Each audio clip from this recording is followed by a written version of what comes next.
ته لږ په ښه نظر خالي وګوره نو بیا زمونږ ایمانداري وګوره.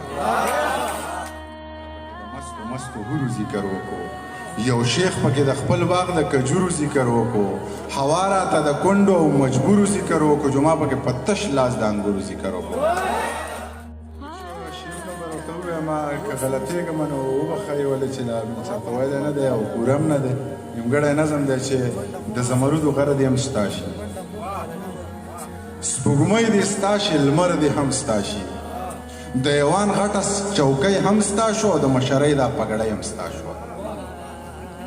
د زمرودو غر دې هم ستا شي، سپوږمۍ دې ستا شي، لمر دې هم ستا شي، د ایوان غټه چوکۍ هم ستا شوه، د مشرۍ دا پګړۍ هم ستا شو. خو ماله یمن په بدل کې راکړه، څوکیداري په خپل محل کې راکړه. بیا په اوږدو خوبونه کوه چې زه ژوندی یم، ویشونه کوه. پښتون زلمی یم، د ننګ سړی یم، د ایرانو تورو د جنګ سړی یم، د ټوپک جنګ تاړو جنګ نه وایم، زه ځینې رنګ تاړو رنګ نه وایم. پښتون زلمی یم، د ننګ سړی یم، د ایرانو تورو د جنګ سړی یم، د ټوپک جنګ تاړو جنګ نه وایم، زه ځینې رنګ تاړو رنګ نه وایم. ته لږ په ښه نظر خالي وګوره نو بیا زمونږ ایمانداري وګوره. ته لږ په ښه نظر خالي وګوره نو بیا زمونږ ایمانداري وګوره. د خدای خوښېږي عاجزي خو وکړه، ته یو څو ورځې ملنګي خو وکړه چې دا خپل سر درته کچکول کې کېدم، چې سپین او زر درته کچکول کې کېدم.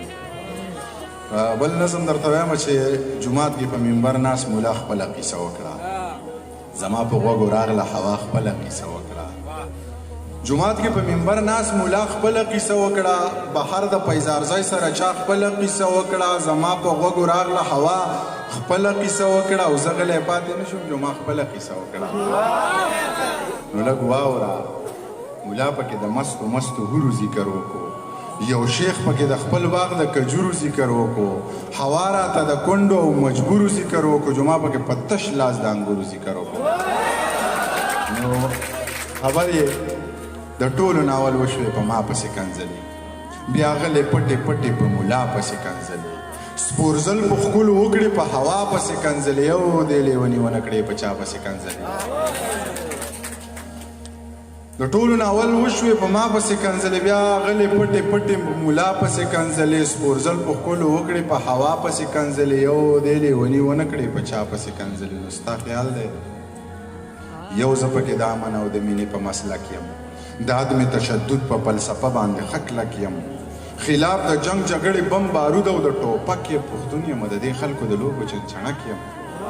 نو ته ګوره چې نوې اسلحه راشي په ما تجربه کېږي، زما په دې کپره څه ویړیا تجربه کېږي، پښتون یم، په ما هره ناروا تجربه کېږي، په دې زخمي وجود هره بلا تجربه کېږي. خو زه خیر دی، زما به په رګونو کې سړه وینه وچېږي، دا زړه به مې یو وارې بغاوت ته تیارېږي، دا ژبه به اوس دغسې رښتیا رښتیا غږېږي، که څوک پرې خفه کېږي او که څوک پرې خوشحالېږي. دا خیر دی، زما به په رګونو کې سړه وینه وچېږي، دا زړه به مې یو وارې بغاوت ته تیارېږي، دا ژبه به اوس دغسې رښتیا رښتیا غږېږي، که څوک پرې خفه کېږي او که څوک پرې خوشحالېږي. زمړه زه نور په خپلو وښو پردي سپي نشم ساتلی، او دا ځینې بې ضمیره بیا بیخي نشم ساتلی، په خپلو وسایلو ستا بچي نشم ساتلی، او بس نورې سپورې کرښې په تندي نشم ساتلی. ژوند څه د ماتو بنګړو بار دی، ویر مو په حال باندې پکار دی، خوار پکې خان خان پکې خوار دی، چې زمرودي پیداوار دی، موږ په هغې وطن کې لوږې تېروونه. ډېره مننه. دغه یو نظم چې سره تس نشي زرې زرې شي، خو وې له خدایه چاته ټیټ نشي، که چرې ټیټ شوې خپله دې ریبم، په کار مې نه یې قلم مې خوښ یې غلام مې نه یې.